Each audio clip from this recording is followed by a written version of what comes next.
Hey guys, it's Tony with Backwoods Biker Magazine and Wood Tramp Outdoors. Last week we dropped a video talking about the Uberleben hexagonal ferro rod that came through Battle Box Mission 93. Hang tight, going to bring you an update on that.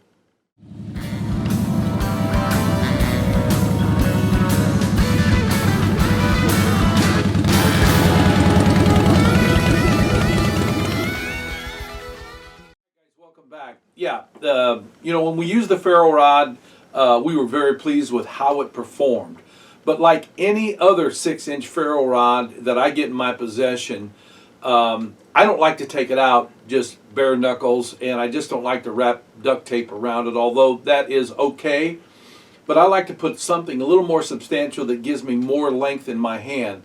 The more of this rod that you have accessible to you, the more success you're going to have.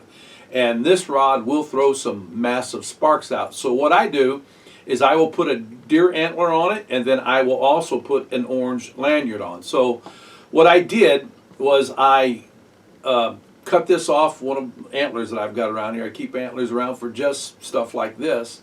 And I step drilled it down until it was big enough to be able to accept this rod. Now initially I said I was going to drill through that hole that's in that ferro rod through the antler, and I was going to pin it. But I've had a lot of success. If there is a hole in a ferro rod, if I will fill that with epoxy, the hole itself, and then fill the antler full and then force it down in, these things they won't come out. The antler has to break before that happens.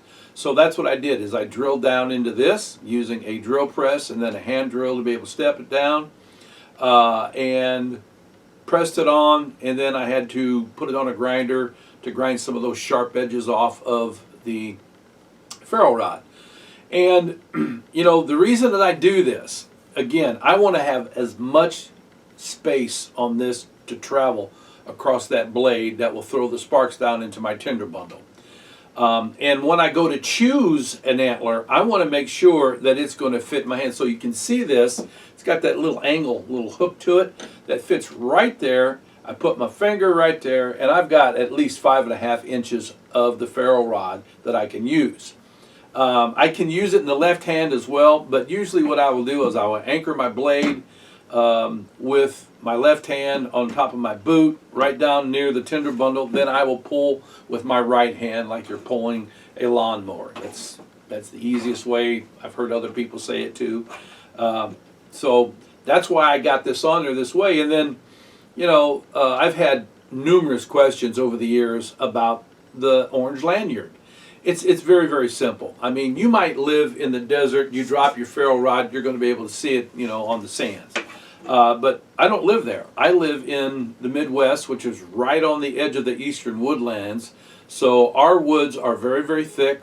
They might be deciduous, they might be coniferous, whatever.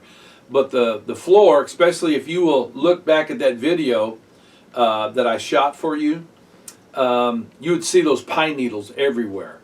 If you were to drop a ferro rod in those pine needles, whether on your way in or you take a tumble, or I've seen guys before, they're starting their fire and they're so cold, the fire was their main focus, right? And they laid their ferro rod not far from them at all, maybe a foot or two, and they're all engrossed in this, and they're walking around, leaves, pine needles are going on top of the ferro rod, they could never find it, right?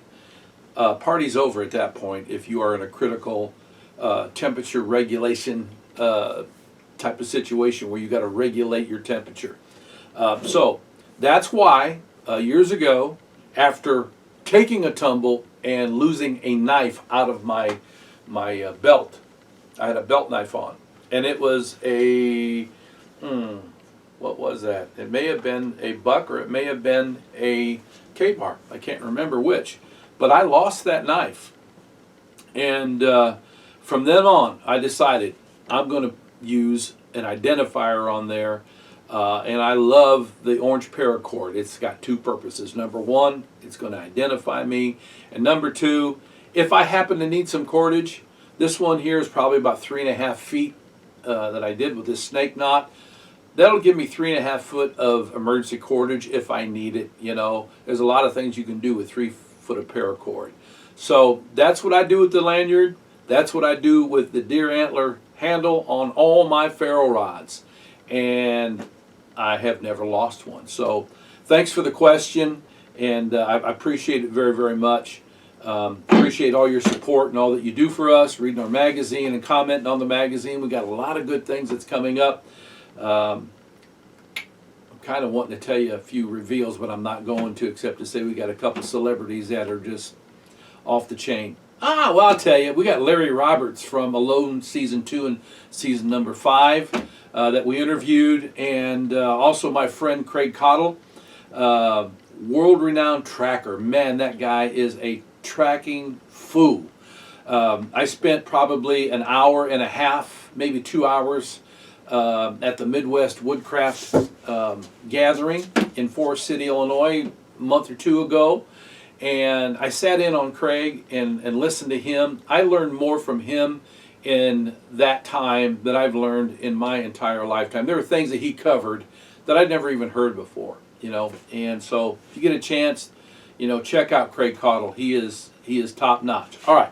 So anyway, appreciate you watching, asking the question. So until next time, you guys ride free, you live free, and as always, be safe out there. Don't lose your ferro rod.